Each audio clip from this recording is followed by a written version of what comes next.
Welcome to Delicious Feast. Moreover, நம்ம 100 subscriber reach பண்ணிட்டோம். Thanks to all wellwisher. நம்ம இன்றைக்கி என்ன பார்க்க போகிறோன்னா, அதாவது கிளைமேட் சேஞ்சினால் பெரியவங்கலேருந்து சின்னவங்க ஊரில் எல்லாருமே சளி இருமல்னால தொந்தரவுக்கு ஆளாகிறாங்க.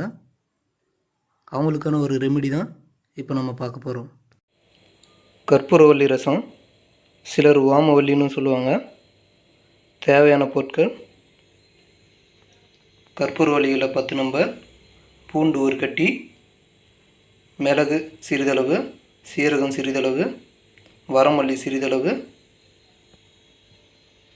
மிளகாய் 2 நம்பர், கருவேப்பிலை, கொத்தமல்லி, கல்லுப்பு, சிறிதளவு மஞ்சள் தூள், புளி, தக்காளி, உப்பு மூன்றையும் சேர்த்து கரைசலாக ரெடி பண்ணி வச்சுட்டோம். இது எல்லாத்தையும் ஒரு மிக்ஸி ஜாரில் போட்டு அரைச்சிக்கணும்.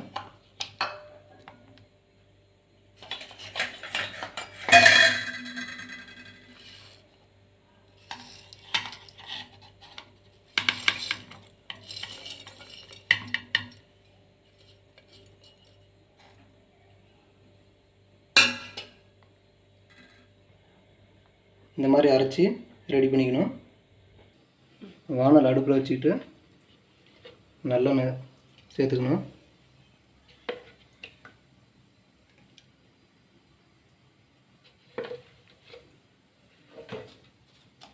எண்ணெய் காஞ்சதும்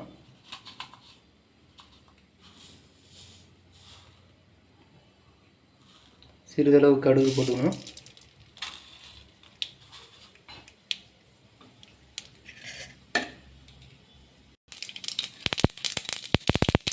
கடுகு பொரிஞ்சதும் பச்சை மிளகா சேர்த்துக்கணும். கருவேப்பிலை, வரமிளகா அதோட சேர்த்துக்கணும்.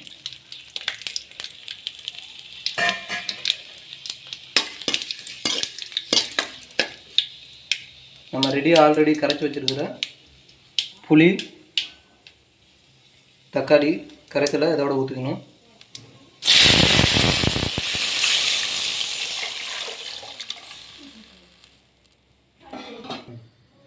அதுக்கப்புறமா நம்ம அரைச்சி வச்சுக்கிற பேஸ்ட்டை இதில் போட்டுக்கணும். சிறிதளவு மஞ்சள் தூளை இதோட ஆட் பண்ணிக்கணும். நம்ம போட்ட பேஸ்ட்டு பச்சை வாசம் போகிற அளவுக்கு கொதிக்க விடணும். ஆல்ரெடி நாங்கள் உப்பு போட்டு கரைச்சி வச்சுருந்தோம். அதனால் உப்பு தேவையான பார்த்துட்டு சிறிதளவு உப்பு ஆட் பண்ணிக்கலாம். இந்த மாதிரி நல்லா கொதி வரணும். ஃபினிஷிங் டச்சாக கொத்தமல்லி போட்டு இறக்கிடலாம். சுவையான சூப்பரான கற்பூரவள்ளி ரசம் ரெடி. இப்போ நான் வேறு பாத்திரத்தில் மாற்றிக்கிறோம்.